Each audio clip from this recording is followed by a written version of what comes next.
All right, man. This internet is acting a straight up fool. All right, what's up, everybody? We're just gonna hang out until a few of y'all show up. Until we got some more folks that do. I'm excited today. We got a very, very special guest that's gonna be coming into the house today. I'm pulling up some stuff and getting it ready. Uh, but yeah, thanks y'all for tuning in. Um, I had a few internet issues. Hopefully, y'all can hear me pretty good. Give me a thumbs up or let me know in the comments that you can at least hear my voice pretty decently. Uh, we got a few things in store. Yo, all right, here we go, y'all. All right, so I'm about to invite. I'm still learning how to do this, y'all. Okay, invite people in. There we go. All right, so I'm still frozen out there, y'all. I froze up for a second because, yeah, there we go. I froze up because Joey called. I bet. What You up, gotta man? work. You gotta work with the old man. I'm trying to figure this thing out. Hey, man, take your time, bro. While you while Uh-huh. while you getting yourself straight, I'm gonna just say a few things before we get everybody in here. I'm For excited sure. to have my man Joey in the house. Joey Cuts, as most of us know him. He's a philanthropist, business owner, former third district council nominee. He does a I lot need to turn of my stuff phone. in the community. Oh man, he's getting himself right now. But I just want to invite everybody. Tell you to invite your friends. We're just gonna ask a few questions and have some motivation going on here. The first couple specs tests have been awesome so far, and I'm excited. I'm excited to see where this one goes, and I know it'll be awesome. Getting the stuff together. I'm All getting. the way together, man. I'm over here Hey, messing up. hey, I was all the way set for the widescreen. I hear you. Cause I my was set for the widescreen. Now I gotta do the other joint. Let me get the it together other. right quick. You good? You want me to kick you out and put you back in?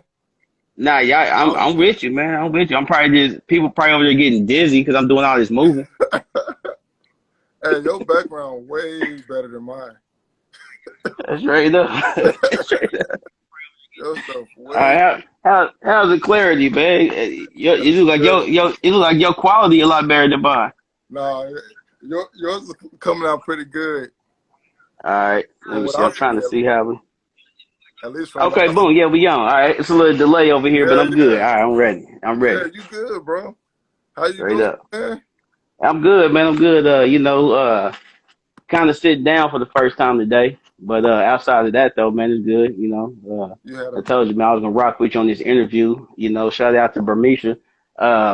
That's the homie from elementary. So, shout out to her for connecting us, man. It's nice to virtually meet you. You know what I mean? And I'm excited for this interview. oh, definitely, bro, definitely. I'm Yeah. excited. How And can I share it? Can I share it to people? Can I? I don't know if you can. Let me see how you can share it. I don't know. I think you can only like share it specifically like in messages. If you hit the little paper plane looking deal, you can Ah, okay. send to people that way. But everybody, tell your friends to come on into the room. We just here to share some motivation and some inspiration to y'all. Bermisha just said it's my Hmm. homie. I appreciate the That's connection. right. Man. Just before we kind of get into questions and everything like that, for the people who don't know, Specs Chats, we've been doing these once a month. Just highlight Hmm. different businesses in the area, minority-owned businesses, just to show some motivation to people and to show how people got to where they are, uh, where they're going, what they got coming out, like what we're doing in the community here in Kansas City and abroad. So definitely go and tell your friends and share this if you can, and just add us. I'm at Aspex Media. a.specs.media, and this is at Joey Cuts.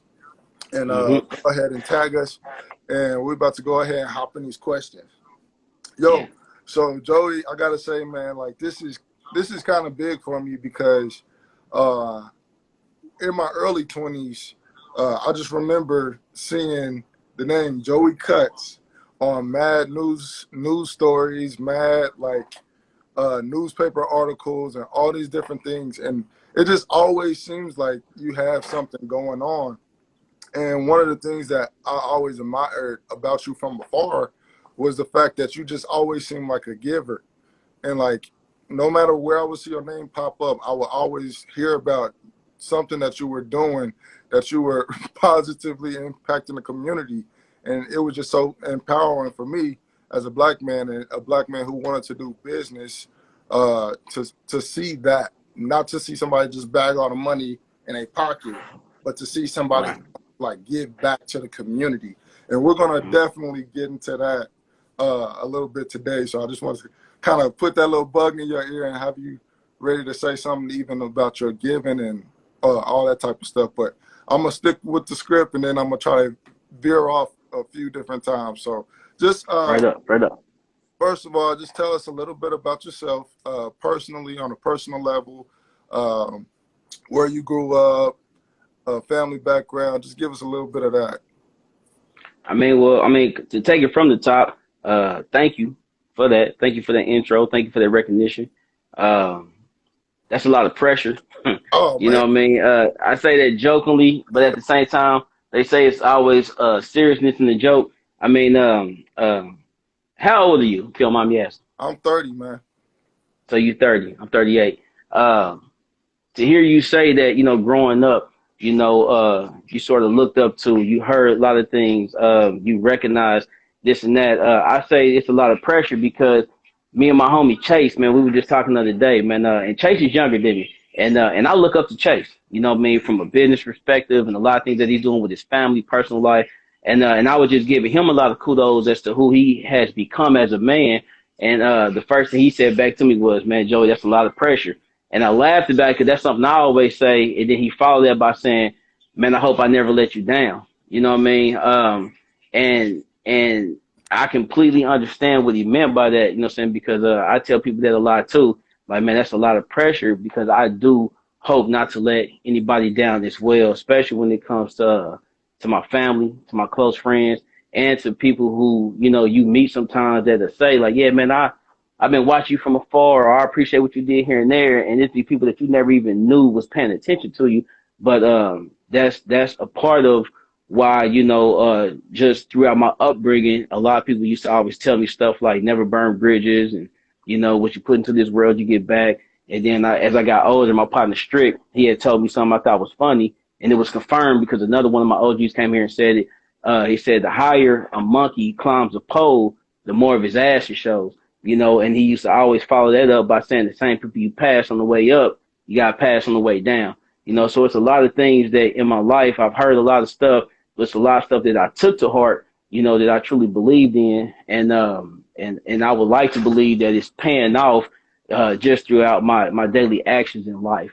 You know what I mean? So got that out the way. Yeah, yeah. Uh, man, my name is Joseph Thomas, contrary to our beliefs. It's a lot of people that that call me Joey Cuts. Some people thought that think that that's my birth name, and I'm cool with that because what that means is that we've done a great job from a marketing standpoint.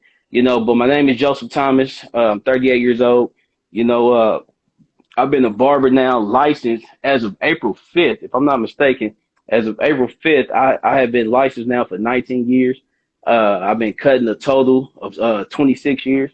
You know, I love everything about the industry. You know, I'm the son of LaDonna Adams, who, before there ever was a level of a Joey Cuts, LaDonna Adams kind of helped pave that way and showed that way. But, back then, um, it was during the time when there was a lot of hair sororities and fraternities, and beauty shops and teamwork and collectivity was more so the highlight of business structures versus now you see a lot of individuality, which we'll probably roll into that a little later. Yeah. I got two brothers. One brother, my oldest brother, name is Milton Thomas. I got another brother by the name of William Thomas. In between those two, we talking about entrepreneurs, fathers, leaders within their own rights, Masons, fraternity, and a whole bunch of other stuff. You know what I mean? I'm the father of three girls, Joy, Abigail, and Bailey, 10, Girl, 5, and 4. girl dad out Yeah, all girls. Girl here. dad. Yeah, man. Girl dad before girl dad was a hashtag. Boy, You know, yeah, being a father to three daughters have definitely been an awakening, to say the least. It's definitely been my balance for me, you know, because I'm the youngest of two older brothers. I pretty much grew up around, you know, a lot of people that influenced me was other males, younger and older, just throughout the neighborhood, throughout the business community, throughout BS, just keeping it real. You know what I mean? I'm a barber, so I hang around men all day, all the time.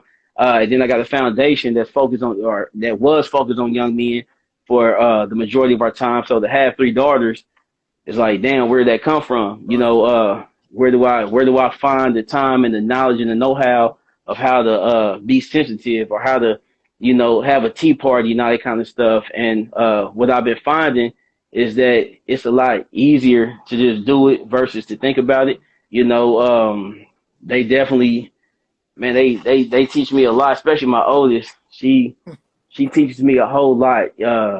So yeah, with my three daughters, and then I got a few business ventures that I'm trying right now. I'm the owner of 18OV Barber Salon, which is right off the corner of 18th and Vine. 1805 Vine is the address. We won awards, you know, for the shop. 2010, when we had Joey Cuts as the brand, we won the Steve Harvey Hoodie Awards. You know, that was huge. You know what I mean? And I've had a lot of fun within this industry, man. This industry has allowed me to travel.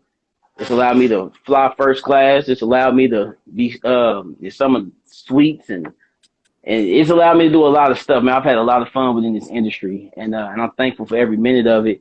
And a lot of that is the reason why I do choose to give so much, man, because to whom much is given, much is required. So that's kind of, I want to say that's about it, but I'm pretty sure it's more, but that's Oh, enough. Yeah, that's everything you said got me wanting to dig more and more in. So that's like straight up, point, dog. Like I love it. I love it.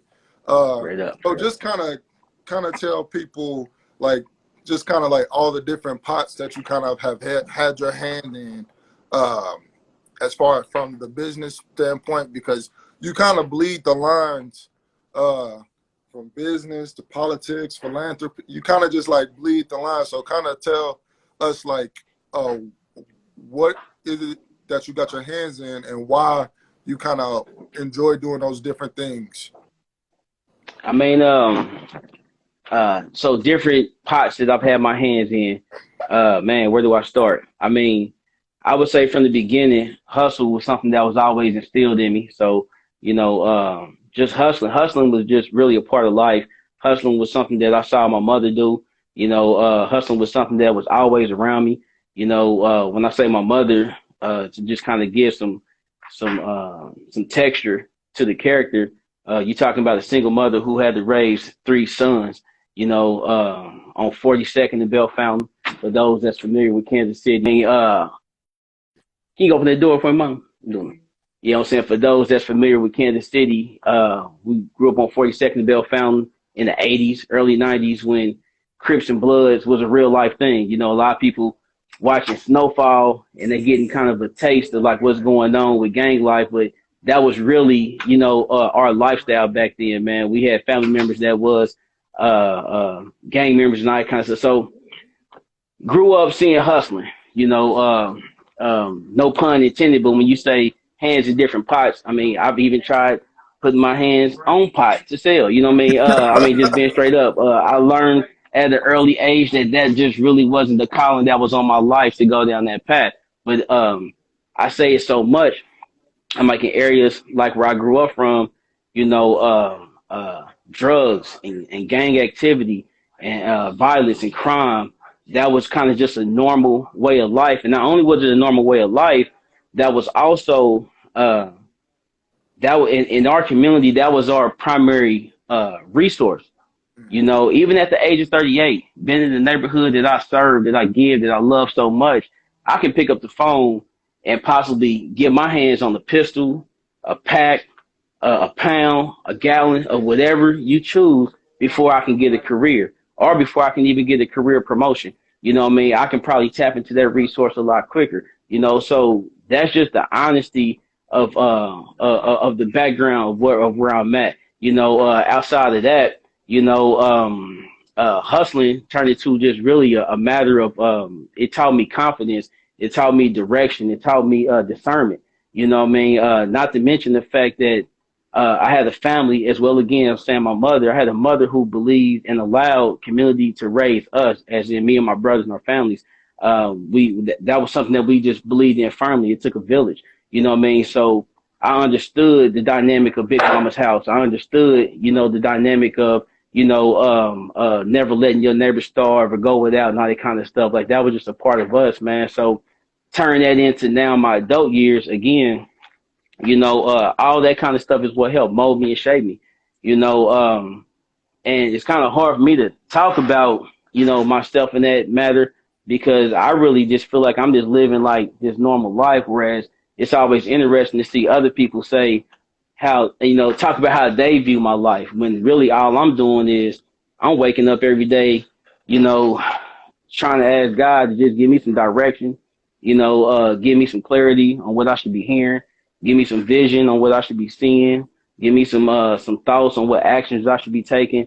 And that's really what I'm trying to do, man, because I'm still trying to figure this thing called life out myself, you know, from a brother to a potential husband to a better father to a better business owner to all different platforms, even to a community leader as well as a potential civic leader, you know, for whatever type of level of politics that God opens the door for me. I'm just trying to become a better person all around, you know. So that's kind of like my little mantra or daily prayer is just to become better. You know what I mean? Because man, I swear to you that, you know, I I really thought that probably around the age of 21, I kind of thought that was gonna be my expiration date, and then I really didn't know life, or I didn't really see life too much past 30 because that was the age that my father died. You know what I mean? And you know, I just as a kid I thought 30 was old.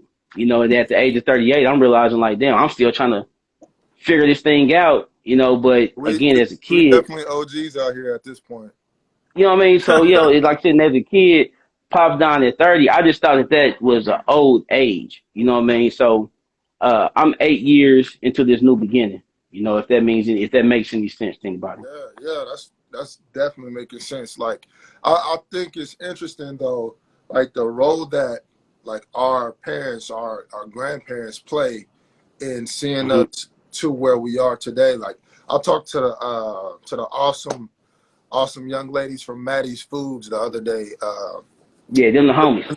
Yeah, India and Yeah. Alicia, home, Hmm. and they were just talking about the impact that their grandmother had on their lives.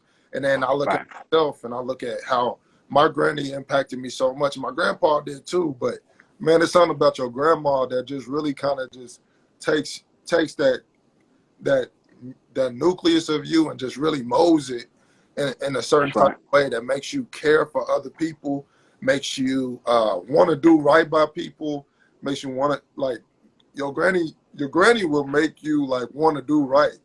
And like That's right. I often kind of go to that for myself. Like if I feel myself like off kilter or just like want to do something stupid, like I'm always able to draw from that, like that energy from my granny and like her trust in Yeah. God and her faith in God and just the stuff that she would do to kind of take me to that level. So for you, where does that gratitude and uh, that willingness to give back? Because so many people, like I said, so many people that come from uh, the black community just feel like your wealth should just be for you. You got to get what you can get when you can get it.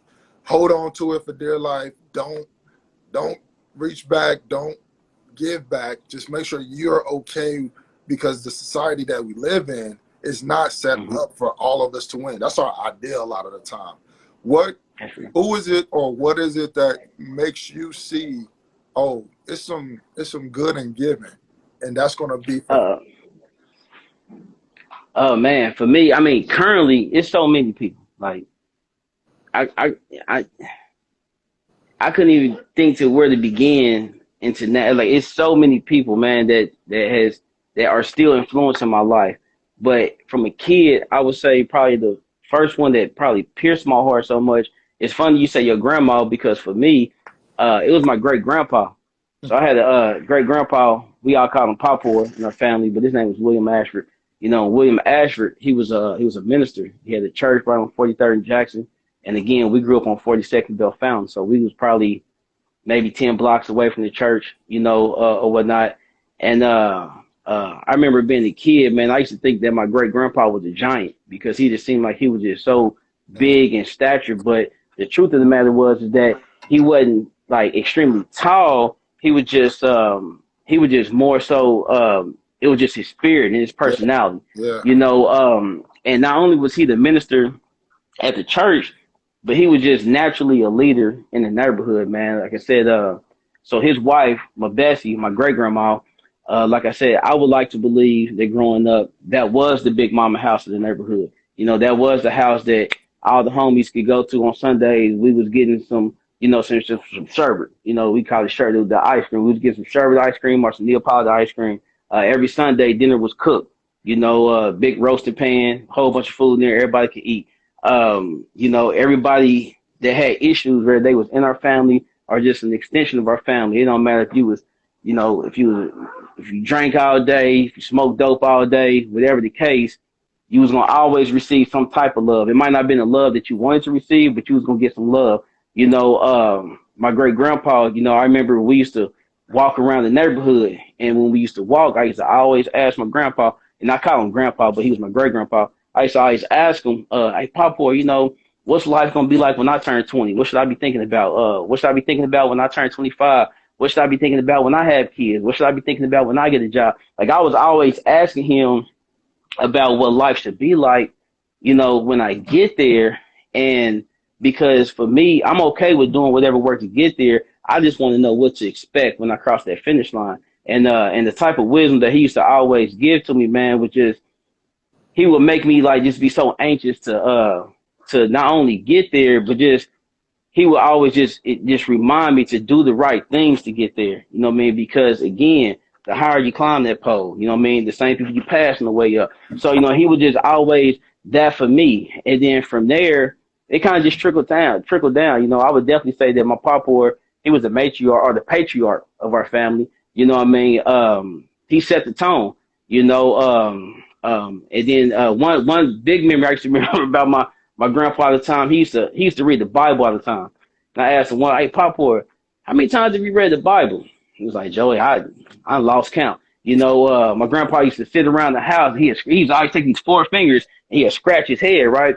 And when he'd scratch his head, he'd be mumbling. And when we was kids, we used to all kind of laugh, like, man, look, Papa talking to himself, But as I got older, it was kind of like right before he died, I finally asked him one time, hey, Papa, what you be talking about when you be talking to yourself? And the conversation that he had back with me and the answer that he gave me, he told me he don't talk to himself. What he was doing was he was always praying or either speaking to God. And man. that was to me, that was definitely something hard, what I'm saying? Because I'm like, man, here's this guy who, for all these years we thought he was just talking to himself, but the truth is my grandpa, he just stayed in prayer. His relationship with God was just unmatched. So that was his image and his spirit has always lived within me because that's something that I hope I can live up to. You know what I mean? So that, like I said, that would be the first, and then from there, again, I was just blessed and fortunate to have so many other people, men, women, boys, girls, just pour into my life. And be quite honest with you, bro, like I really didn't accept people pouring into my life until, for me, truly, I had to learn how to forgive. And I'm kind of jumping around, but No, you my good, pops, bro. yeah, so my pops was killed when I was two, you know what I mean, which is a whole nother story for a whole nother time, you know what I mean. But my pops was killed when I was 2 years old, and growing up, I had a lot of resentment towards God. Just being straight up with you, it wasn't towards nobody because it wasn't nobody's fault per se. you know what I mean, it wasn't nobody's fault, but I had this huge level of resentment towards God because I felt like I was the youngest, two older brothers, you know what I mean? Both of my brothers had memory and they could talk about things that they did with our dad. My cousins could talk about it, my uncles and aunties and everybody else could talk about it. But I was the only one that did. Like to this day, I don't have a memory of my father. Smell, touch, laugh, giggle, no saying nothing. And I used to always question God about that. I'm like, okay, I got my grandpa, I got my mom, I got all these people talking about God, how he's this good person and he's this and that. But I'm like, how is he such a good person when he decided to do me so wrong? And that was my issue, you know, and then life happened, you know what I'm saying? My brother went through a big life changing moment. Other things happened around me and it forced me to grow up. And when I say grow up, it forced me to accept life and step up to a level of maturity that I had to. And when I stepped up to that level of maturity, I had to also step up to a level of maturity of forgiveness.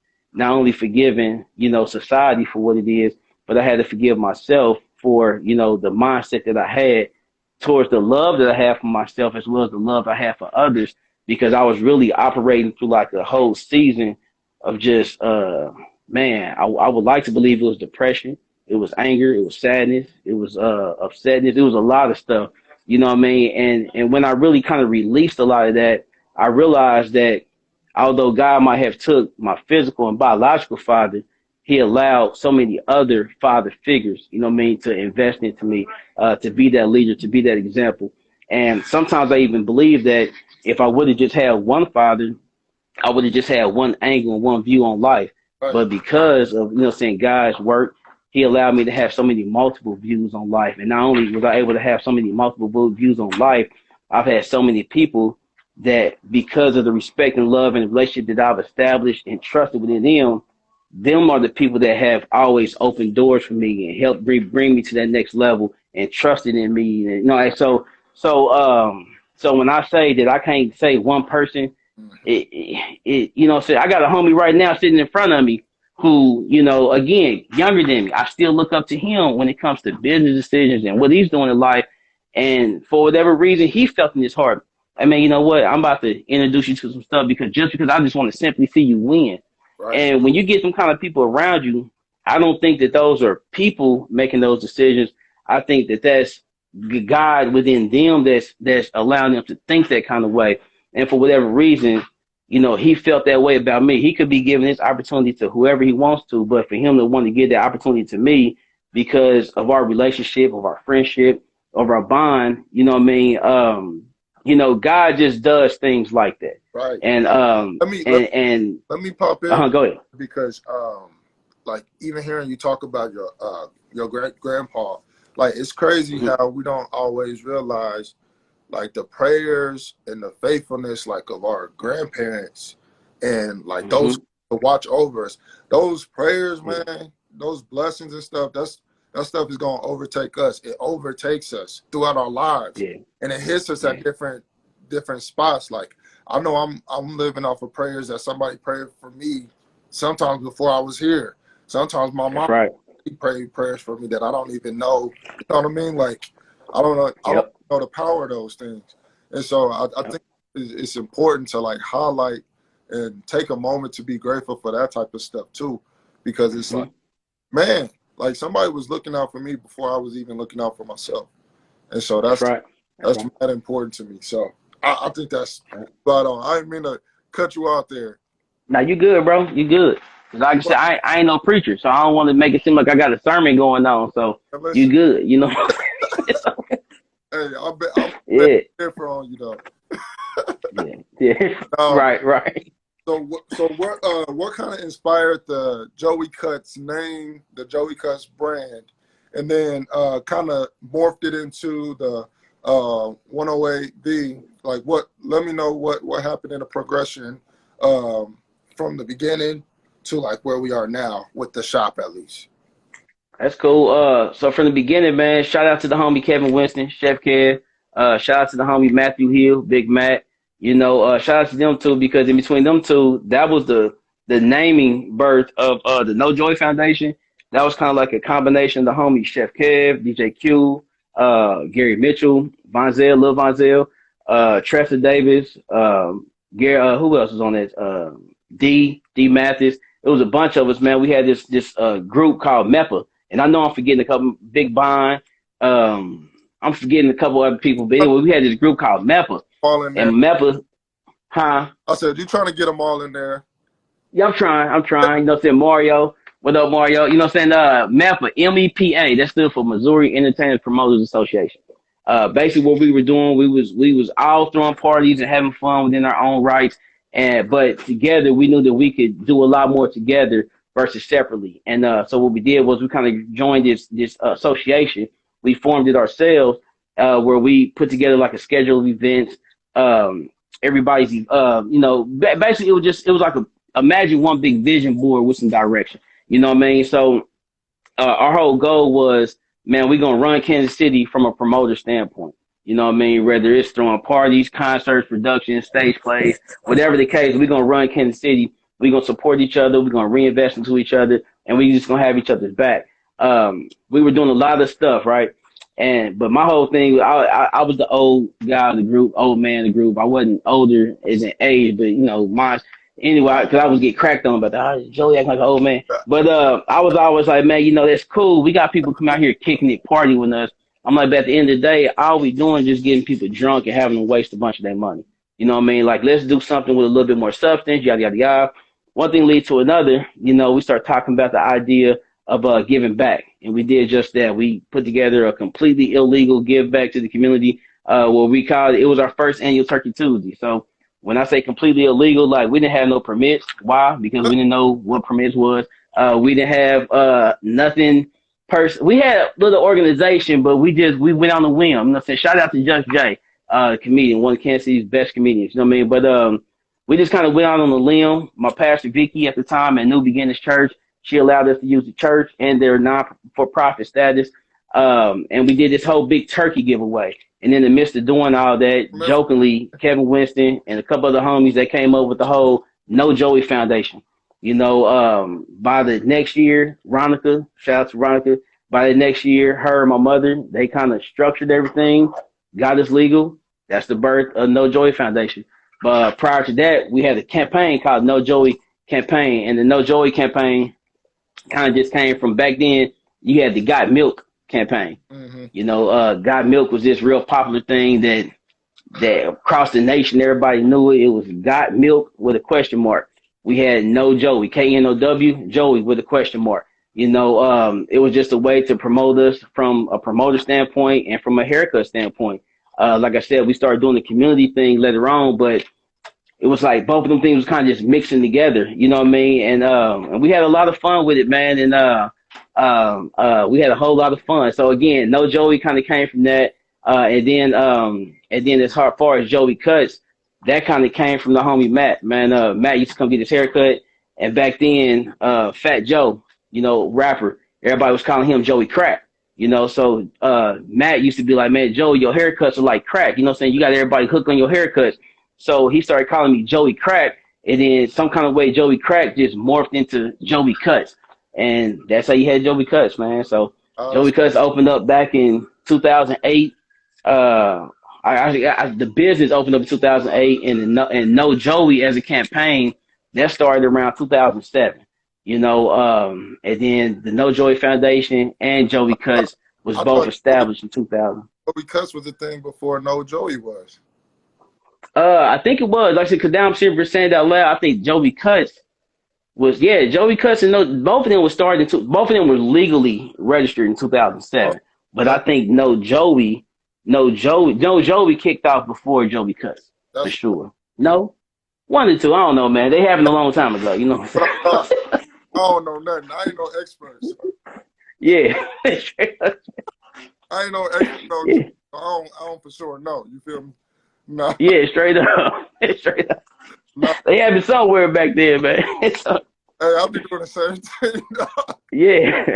Straight up. Like I said, I gotta give everybody else credit, man, because like I said, it was friends and family that really kind of put this stuff through. Even when it comes to just making everything legit, man, it was friends and family that helped do all that.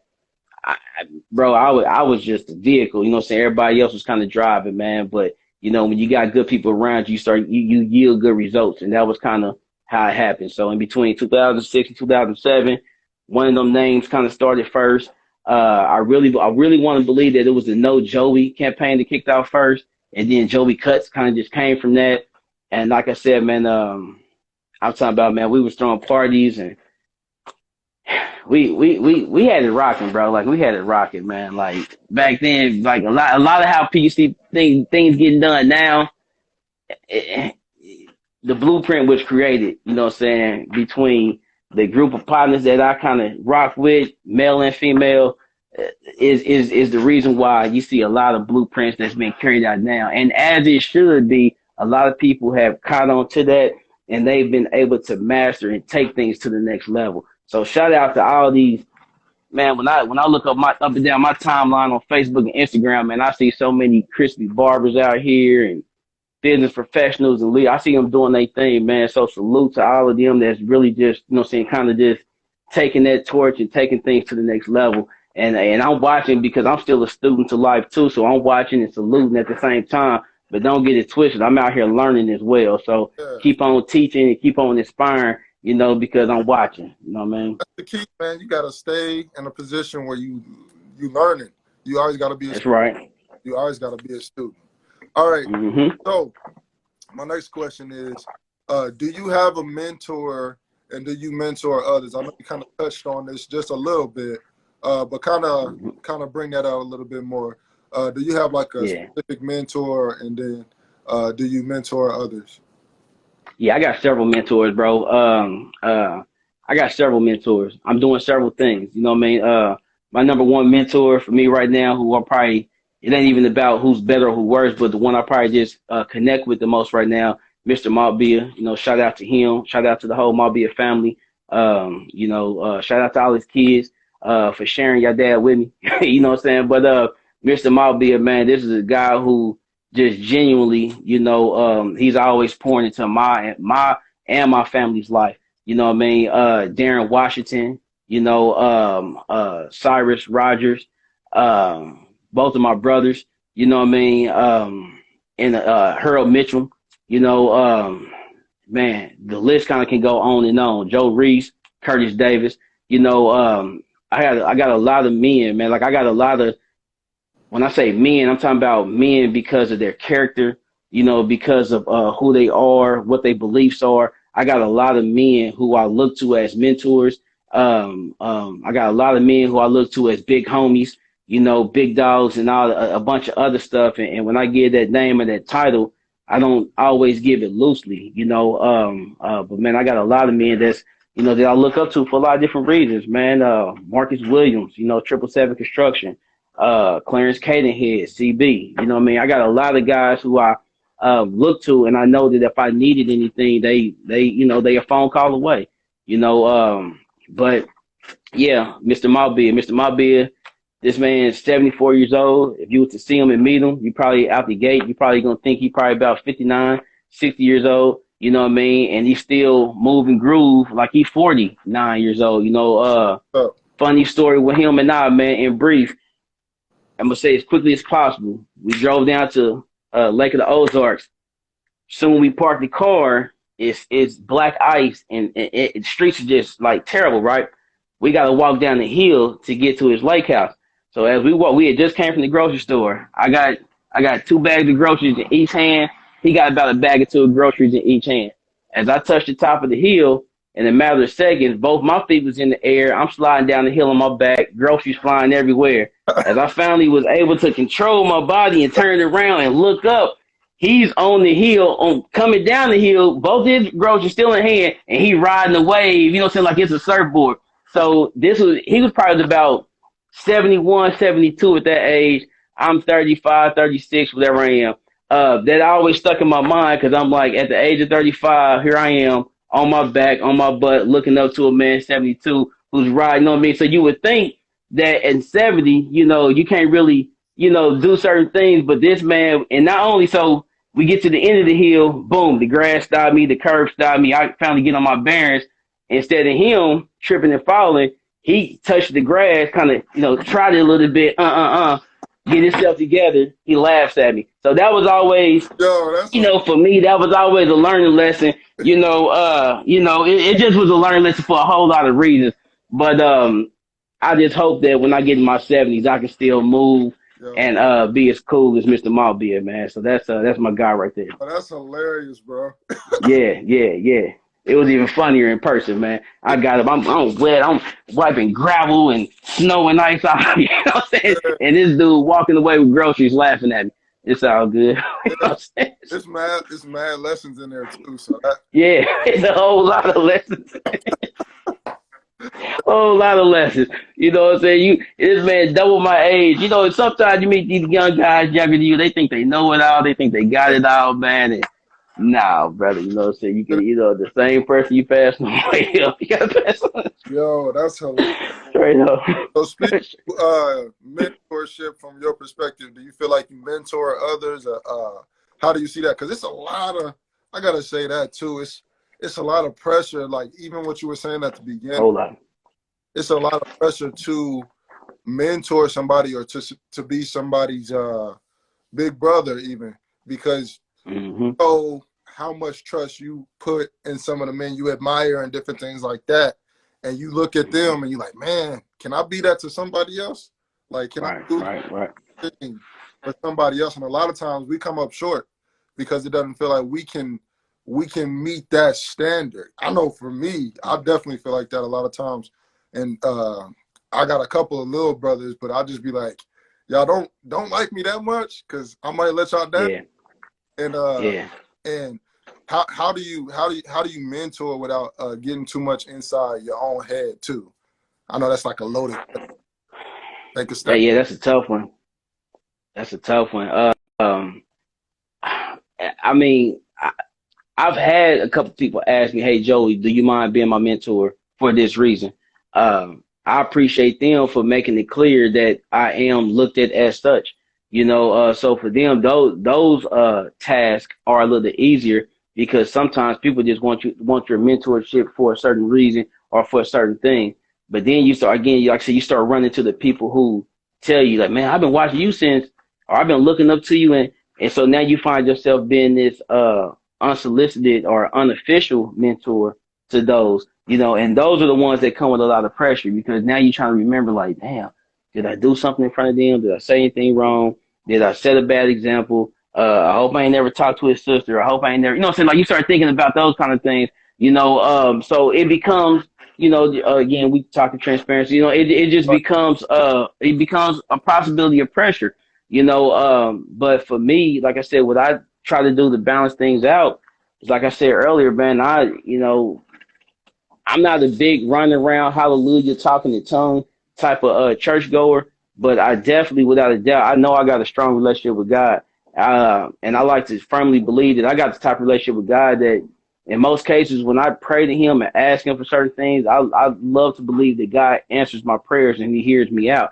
I'm just trying to do a better job at hearing Him out on some things because I know I can be hard headed and stubborn sometimes, and for whatever reason, He forgives me. I'm saying all that to say that I'm constantly asking God for my direction. You know what I'm saying? For my words, for my directions, for my actions. And again, I trust and believe, and the reason why I'm able to go to sleep at night is because I really believe that I'm doing what God is directing me to do versus what everybody else wants me to do. And that's a thin line sometimes, you know what I'm saying? Because everybody gonna have an opinion about what you should be doing about something. It don't matter what it is. It don't matter if it's about cutting hair. It don't matter if it's about what toppings you put on your hot dogs. You know what I'm saying? Like somebody's gonna have an opinion about something. And you gotta really just, you gotta be confident in yourself enough and strong enough within your relationship to whatever your higher beliefs are to know that you're doing the right thing. And I take that attitude on when it comes to mentorship. You know what I mean?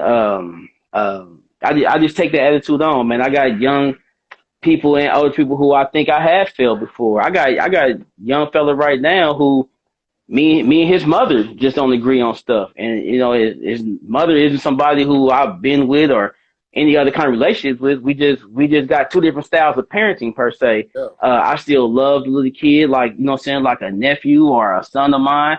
But unfortunately, we can't strengthen our relationship just because the mother or the parent sometimes that blocks things. But you still gotta be somewhat of an example too. So, mentorship for me, man, like I said, I just do my best to just try to just live right and make the best decisions that I know how. And I only hope that if I just can affect one life, then, I would like to believe job well done. Yeah, man. Hmm. I think that's one of the reasons we see so many people shy away from making the right decisions is because they're Hmm. afraid of that leadership role, and it's not necessarily that they're a bad person per se. It's just the fact that they know the weight is heavy, and Yeah. especially in our communities, just like it can feel like super overbearing, like because on one front you feel like you gotta perform and you gotta make sure that people know, like, just because I'm black don't mean I can't do this. I don't mean I can't do that. Like, I can get with the best of businessmen. Don't get it twisted. Hmm. But then at Yeah. the same Yeah. time, you got that self-doubt in the back of your head that's like, man, if I mess up, this is gonna be on the whole squad. Like, everybody's gonna look at my family a certain way, Yeah. whatever it might be. And I gotta say, like, personally, and we kind of keeping it 100. Like, I've ran into that a few times where I like shut myself down. Like, all right, let me not think more of myself than I should, and or let me just quit Yeah. because it's easier to quit a lot of the time. And Hmm.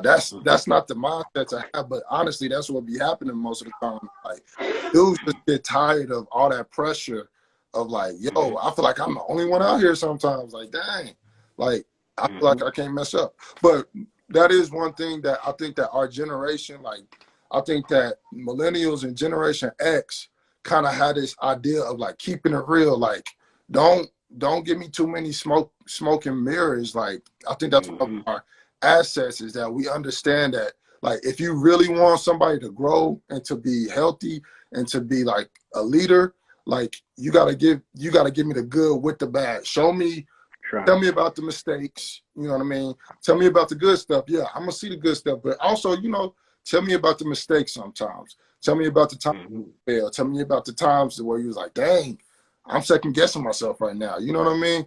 Because so Yeah. many times in the past, and like I seen like a lot of people in the older generation kind of fall, and it's not just the older generation. It's not, you know what I mean? It's not just the older generation.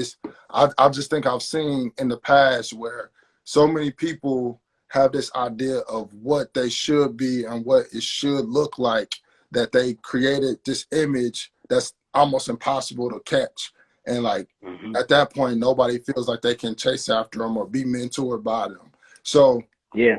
I definitely want to be a person, like you were just saying, like, confident enough in my relationship with God and confident enough in myself to know, all right, this is a good decision to make. Like, that's, Hmm. if you fail, if you win, you made you did the best that you could do at the moment. So That's right. yeah, coming into manhood, that's a big that's a big step. Yeah. Yeah. And then I guess the question is like coming into manhood. It's like, okay, because you got some tribes and religions and groups that actually have that right from boy to male passage. Yeah, that right. You know what I mean? But I don't remember that. I didn't celebrate a bar mitzvah. I didn't celebrate. You know what I'm saying? I didn't have that male to man What's up, bro? big body of people that, especially when it comes to men, that we never got that. We didn't know what that transition was. We didn't know what that. We didn't hear that on your mark, get set, go. We didn't hear that. You know what I mean? We kind of just you saw people running by you like, oh damn, I'm in a race. You know what I'm saying? So now Yeah, you gotta just try to keep up with the pace. You know what I mean? Damn, where's the finish line? You know what I'm saying? Like nobody. You got people out here that just didn't have their roadmap. You know what I mean? I'm one of them people. I didn't hear on your mark, get set, go. I saw it from afar, you know what I mean? But, we trying to figure that thing out, you know what I mean? So, um, so when it comes to other people, or other young men, you know, uh, I just try to help cultivate that, you know what I mean? I kind of help, I guess, you say curate that, but I never looked at it as needing to be a mentor. I just looked at it as, just do what you can, Joe. Do what you can to make the next person be better. You know what I'm saying? Like, it's really not that hard of a thing, you know what I'm saying, to help somebody become better. It's really not that hard of a thing. You know what I'm saying? Because all you really got to do is just speak from the heart, be genuine, tell them to avoid the pitfalls that you stepped in or stepped on, and let them kind of take it from there. You know what I'm saying? Support. You know what I'm saying? And that's not really a hard thing for me to do. So, I guess I'm saying that to say that I never look for kudos from other people because I'm doing something that I feel like everybody should already be doing. That's what's up, bro. That's what's Yeah. up. So for you, uh, what what made you want to pursue a public office? What made you want Yeah. to do anything within the civil arena? What was it for you? Is that something that you always aspired to? Tell us about that. For me, the choice was just you hear people kind of say it all the time. Sometimes if you want something done right, you gotta do it yourself. If you want change, you gotta change from the inside. It was like a combination of those two things. You know, I'm growing in the community that I grew up in. And that's just something that I always chose and wanted to do. The first time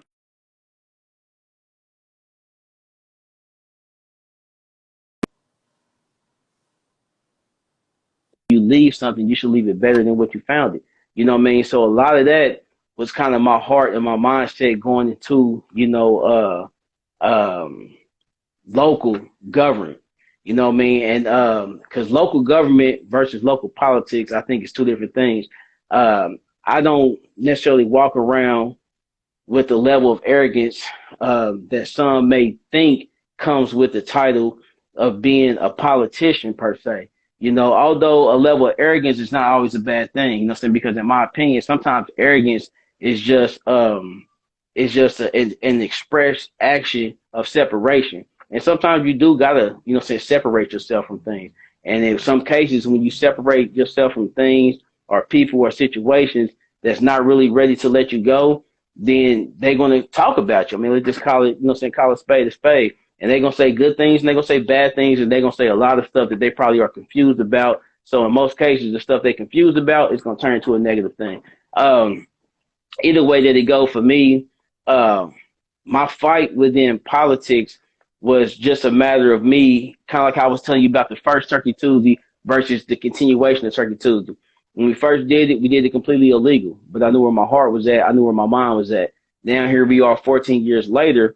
You know what I mean? I kind of already know what to expect before even getting into it. Mm-hmm. Politics, it was a matter of just being involved in the community, you know what I'm saying? Giving, caring about people, understanding what the situations are that they're going through and putting their problems in front of what my thoughts might be. Don't just give people what you think they need, actually hear them out and see what they need, that kind of stuff. So to put that kind of policies into place, I figured like, if I'm really going to do this thing, why not make it legit? So going into, fighting for a campaign seat or fighting for a political seat, that was something that I took to heart and I still take to heart. You know what I mean? Because at the end of the day, um, in our campaign, and I'm saying our, as in my team, we did a hell of a job, bro. Like we did a hell of a job, man. At the end of the day, we advanced past the first round, made it to the second round, and fell behind by 8%. Some people look at it as a loss. I look at it as a learning lesson. But No, at the same time, I mean, and I'm not trying to say this in an arrogant way, but instead of me looking at it like, okay, I lost by 8%, I look at it like, nah, we earned the respect and the love of 42% of the voters. You see what I'm saying? So, or I yeah, guess 43%, because if we would have got that 8% additional, that would have been 51%, which would have made us the majority, and we would have been placed in that position. You know what I mean? So, to go in first swing at it, campaign had just turned 9 months in our second round, and we had already earned 42% of the support. That's 43%. That's a huge accomplishment. You know that's what I'm you. saying? That's a huge accomplishment. So to give up on that, it's like me saying, "Hey, Kansas City, I appreciate it, but the hell with y'all." And I'm just, that's not me. That's not my character. You know what I mean? So, outside of the personal aspect, talking more about the realistic aspect, Kansas City needs leadership. You know what I mean? Kansas City needs positive leadership. Kansas City needs an awakening. Kansas City need more people paying attention to the political process from a local and state, as well as we need more people paying attention to politics from a federal level. We got all kind of situations going on right next to me. I don't know if it's even in view or not. I got a poster of Cameron Lamb. You know, it's a young man who was killed on 41st in the college. You know what I mean, by detectives. You know, which is, from my understanding, is still a unclear case. I'm not gonna say unsolved. It's still an unclear case.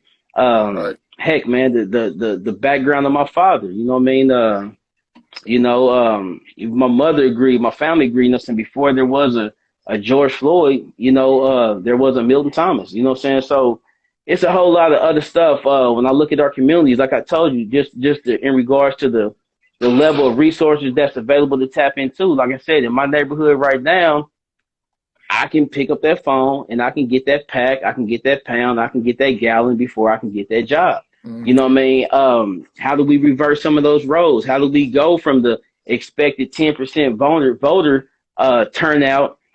You know, how do we increase those numbers? You know, I said it during the campaign trail. I'm like, damn, so by only average 10% voter turnout, what we saying is that 90% of us are okay with 10% making 100% of our political future up. Like, that's unacceptable. You know what I'm saying? We need people that can come in here and wake some people up. We need more people that look like this, paying attention to what's going on, man, because at some point, politics is going to impact your future and your daily lives. You know what I mean? Whether it's from a local, state, or a federal level, politics is what do things and what moves things. And it's time for some people to get out of position. It's time for some people to just simply get out the way. You know what I mean? And it's time for the do nots to become more doers. Now, what I mean by do nots is that statistically proven, 90% of us do not, for whatever reason. It's either some of us do not because we don't believe. Some of us are do nots because we don't feel like getting up. Some of us are do nots because we just, want to make excuses. Nah, we got to shake that up. You know what I mean? And I believe that once that 90%, the more of the 90% that starts awakening, we're going to change some stuff up. We're going to change some stuff up here in Kansas City. We're going to change some stuff up in our neighborhoods and our communities. Whatever kind of community, you can be in the business community. You can be in the hair community, at least with everything. Like, we can really change some things up. And we just need people that's genuine, people that's going to be able to, that's not sold, that's not bought, that's not lying, that's not, selling out. We just, it's time for something different. You know what I mean? And that's what I stand for. That's what I stand on. And that's what I believe in. And, when the timing is right, I'll be in position, you know what I mean? And I'm staying grounded on it. Right now, I'm learning a lot. I was excited because although we didn't make it to city council, third district, in district city council, I was still able to serve on several boards, which currently right now I'm serving with the Kansas City Credit Union. I'm serving with AT Divine Development Policy, as well as with Community Action of Greater Kansas City. So not only am I learning about policy and development and community development and resourcefulness, but I'm also learning about financial establishment, knowledge, and a lot of other things. And once we really figure out that sweet spot of how to swirl all that together, the whole game plan is to not only build up more residents and business communities, but also tapping into the access that's what's needed from an economical standpoint to make a lot of this stuff happen, all while still having that strong arm in community action in regards to providing the resources for those that have not. You know what I mean? So being able to kind of see from both, being able to tap into both worlds and provide for both worlds. You know what I mean? Because I say enough, 20 years ago, our biggest fight and cry in areas like, 64108, 64130, and other surrounding areas was that we didn't have no resources. Well, the truth is we got resources now, but however, what good is a resource if you don't have access? Yep. You know what I mean? So that's what I'm working towards, man, is getting us that access that's already owed to us. I ain't even gonna say what we deserve. I'm talking about the access that's already owed to us. You know what I mean? It's time for us to have a different mindset about what it is that belong to us, versus what it is that we're going to accept. It's time for us to have a different mindset about things. It's time out for a lot of stuff, and it's time for us to start really caring about our lives presently as well as in the future. That's awesome. Somebody in the comments said Mhm. Joey from Air. It got to be the homie Ant, man. They got to be the homie Ant. Is it that dude, Rose? Is that his name on here? Black Renaissance. Somebody Black Renaissance Oh, 1925. Black Renaissance. Yeah, he said Joey Oh, from okay. Hey, Let me see. I'm I with see it it. right there. Yeah, All right, Black Renaissance, straight up. I don't know who Black Renaissance is, but I appreciate it, man. I appreciate hey, it straight that's up. the love. That's the love right there. Straight up. I'm right behind him. Straight up. That's what's up. Yeah, man. Like Yeah. it's so important, bro. And like even last year, I think the country got fed up. And of course, we've been hearing about the Derek Chauvin trial and all that stuff's happening right Hmm. now. I'm gonna let you go because we already at 8 o'clock. It's been a great time talking to you, man. But I'm gonna wrap it up with these last few comments and Okay. question. And but I think a lot of people kind of got fed up when they saw that knee on George Floyd's neck, and Hmm. it's something that makes me emotional because seeing that image all over media like that, and people who look just like George. Like I can name a couple people that I'm like, yo, that look just like so and so, and like, what if that Hmm. was so and so? And like, Hmm. if that don't light a fire under you to do something, like I don't know what will. And I just appreciate you so much for taking a stand. You know what I mean? Like, Hmm. cause it might seem small to you. You know what I mean? Like it might just seem like second nature to you a lot of times. And people, I mean, when you a mover and a shaker, some stuff to you doesn't seem as big. But I just want to salute you, man, cause I appreciate seeing somebody that looks like you, got the dreads, Straight up. like, Straight up. talk like you talk, and is concerned about what's happening in the political system. Like our barbershops, that's where we do everything. That's our It's therapy. our cornerstone. That's our cornerstone. You know what I mean? Like that's where we find out about the newest news, hear about hear about everything. That's where we formulate our opinions. You got Republicans and Democrats in the barbershop. You got That's right. shop that'll tell you that they voted for Trump. You got dudes in the shop that'll tell you, what are you doing voting for Trump, bro? And like Yep. you got all this different. It's like a mecca of our conversation, and I learned so much because my uncle Chris cut hair, and I just learned so much in the barbershop. I remember one time we was watching Do the Right Thing, and this dude he hops up out the chair. I hate white people. He was like that mad off of the movie. Hmm. I just remember Hmm. a guy going outside and like talking to him and just Hmm. kind of calming them down. So it's just like you see these very heated moments, you see these passionate moments and all these different things that happen in the barbershop, but it's awesome to see it come up to that next level. Come up to that level. That's right. Yo, all right, we talk about this, now let's be about this. You know what I'm saying? So That's I'll right. salute you for that real quick. And Straight up. I appreciate your presence in our community, bro. Like it's a Thank you. and God's hand is on your life, man. Like I know that many blessings are coming your way. And when old boy said Joey Famir, I was like, right on, dog. Like right on. Thank you. Uh, Yeah. Thank you. and we've been getting a lot of love in the comments. I'm sorry, y'all. I should have shouted y'all out earlier, but somebody saying great conversation, and somebody else said Joey's a real one. So and Clarence, my boy Clarence Lomax has been on here blowing it up, clowning. Yeah. Yeah. That's the homie. Straight up. That's One of my my boy. first commercials, I think, it's not one of my favorite, but Clarence made a couple commercials for me. Shout out to Clarence. And real quick, who your uncle? You talking about Chris over at Brooklyn Cuts? I don't know where he at now. Chris Nickens. You know, he played a side. Ah, Chris Niggins. He played a side. Yeah, Chris. Yeah, Chris was working in here for. That's my. Have I met you? I don't know. I don't think we met in person, bro. Yeah, yeah, Chris the bro, man. He was Yeah, in here for a little bit. bald head. Yep. Yeah, that's Yeah. my uncle. Super smooth, Chris. You said what? You broke up. I said super smooth, Chris. Yeah, that's my uncle. I get Straight nothing. up. Man, he's the coolest dude on earth, and I am. That's right. That's right. But yeah, that's my. Yeah, that's bro. And I mean, and that's my dad's side. Like even on that my side of my family, like I just kind of come from like the hardworking entrepreneurial type mindset anyway. So that's another story for another day. But yeah, well, I'm sure we got a bunch of people in common, man. Like we got to definitely person though. But Yeah, for sure. my last thing that I want you to just kind of talk to or speak to is just what would you say to the current state of the nation, the current state of Kansas City, and where do we need our people to really tap in as far as how can we create the change that we want to see? What in your opinion will really help us get to like the next level to where we're good enough passing it on to the next generation? Where do you see what do we really need to tap into to make sure that the next generation behind us is set when they take the stand? I mean, it's real simple, man. Even on my campaign trail, I always had the tagline: "Get involved, be engaged, make a difference." You know what I mean? Get involved with processes.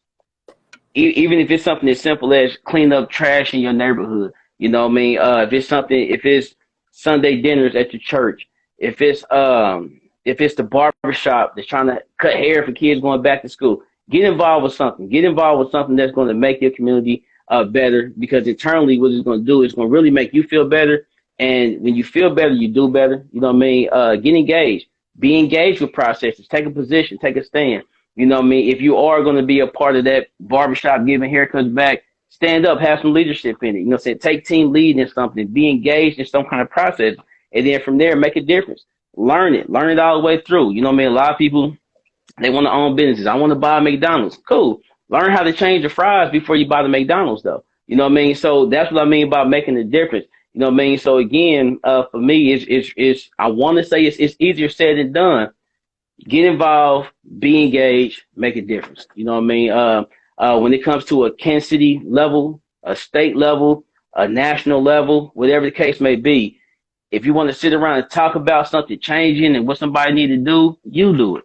You know what I mean? It's easy to sit in front of that phone. It's easy to sit on that laptop in front of that TV and point and say what somebody else ain't doing. That's easy to do. But you do it. You know what I'm saying? You want to see something happen. You want to see something change. Go become the change that you want to see. And I think Gandhi said that. You know what I mean? Be the change that you want to see in this world, or something like that he said. So, yeah, that's if I can leave anybody with that, I want to leave them with that mindset. Get involved, be engaged, make a difference.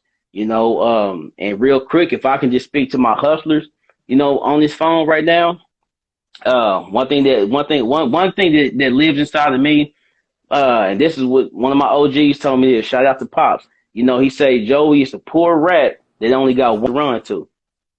You know what I mean? And that probably went over some head, but for me, when I first heard it, it made all the sense in the world to me. You know what I mean? Right now, we living in some uncertain economical climates right now. You know what I mean? I think a lot of people have the opportunity to diversify some funds. At the very least, you should be at least $1,200 richer. And I know a lot of people make fun about that. Oh man, da da da da. The truth of the matter is that that's money given to you that you wasn't expecting. You know what I mean? So take that money.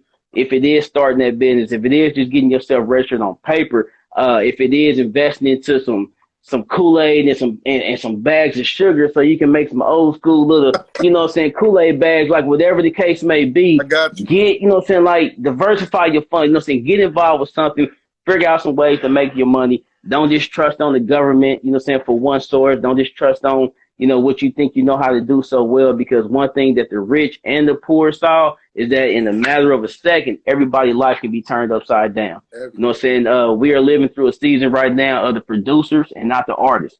You know what I mean? So learn how to produce what it is that you're looking for. Learn how to take the mindset of a producer. Have ownership in what you do. Take ownership in your life as well. You know what I mean? If you owe somebody $1, own up to it. Pay that man, pay that woman their money. You know what I'm saying? Like, be honest, be fair, because I think we living in some times right now where karma is like leaning on you, right next to you. You know what I'm saying? And we ain't got no time to waste. And above all, have a connection with God, man. You know what I'm saying? Like I said, I ain't telling you to go to church and be falling out and screaming and hollering, but just try to establish a relationship with God, strengthen that, and everything else will fall. You know what I'm saying? Everything else will fall in place. That's facts, bro. That's facts, bro. Mm-hmm. Man, I appreciate you coming on, man, and talking. I'm glad we were able to get this going because I know you got a lot going on in your schedule. Sure. I really appreciate you taking some time to talk with me today. For everybody who's viewing still, Appreciate the comment that are coming out. We'll post this to my page, A Specs Media, our page. It'll be in the IGTV label, and then I'm also gonna post it on YouTube, so you guys can go back and check it out whenever y'all want to. Oh, cool. I want to see it myself. Yeah, man, yeah. And Straight you'll see the beginning part where I didn't have no Wi-Fi in my stuff. Right. Just completely went. I just try to watch these and learn from them, man. You Yeah, know, man. I know sometimes I can be long-winded. Hey, it's good. It was all good information, and Yeah. I really like when I say I appreciate you, like, bro, I appreciate it. And we definitely gonna have to meet up in the future and actually meet in person. Yeah. So, I'm here all the time, man. H&OV Barber Salon. Again, right here on the corner of 18th Divine inside the historic 18th Divine District. Shout out to all the businesses down here that's doing well and that's trying to survive. COVID was real. You know what I mean? It slowed us down a lot, man, but we still here doing our thing. So shout out to everybody on that. And again, just shout out to Burmisha, man, for connecting us, bro. And like you said, I'm sure when the time is right, we're going to get that moment to talk and connect, man. And hopefully we'll be back here doing another thing after we get a few of these other businesses opened up. absolutely, bro. And just give me, just to kind of finish everything off, let the people know anything that you have going on, how they can get in contact with you, all that good stuff. For the most part, Facebook, Thomas, Instagram, Joey Cuts. If you guys haven't, just go visit the No Joey Foundation's website. That's K-N-O-W, joeyfoundation.org, nojoeyfoundation.org. You know, check us out. Pretty soon we're gonna be ramping up for our 14th annual Fresh Cut Fresh Start. That's in August, as well as immediately following that in November, we got our 14th annual Turkey Tuesday. Right now we are looking for new members as well as a new cabinet. So we looking from president all the way down. We trying to restructure our cabinet on our board. We got a lot of exciting things coming up, man. We got power moves taking place this Saturday at the Black Archives. The No Joy Foundation is partnered up with Lyric Institute. Shout out to Kyle Hollins over there. We're gonna be talking to youth about all kind of different stuff, but in particular, the No Joy Foundation is going to be talking about this civic engagement. You know, so just stay connected to us, man. Joey Cuss on Instagram, Joseph Thomas on Facebook, 18OV Barber Salon, No Joey Foundation, and yeah, and that's, you know what I'm saying, that's what we got right now. I know my mother got an event coming up. What's the date, Mama? May 8th. You know what I'm saying? They're gonna be Harlem was involved, so you're gonna see that on the Joseph Thomas page as well as on the Joey Cuss page. And other than that, man, just just show some love, man. Show some love, and show some love to. Don't just show love to me. What I'm saying by show some love is show love to somebody. That's how show love to somebody, man. Right. Straight up. Bro, we got you, bro.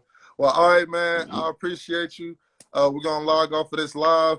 Y'all be easy and have a great week. Straight up. God bless. God bless.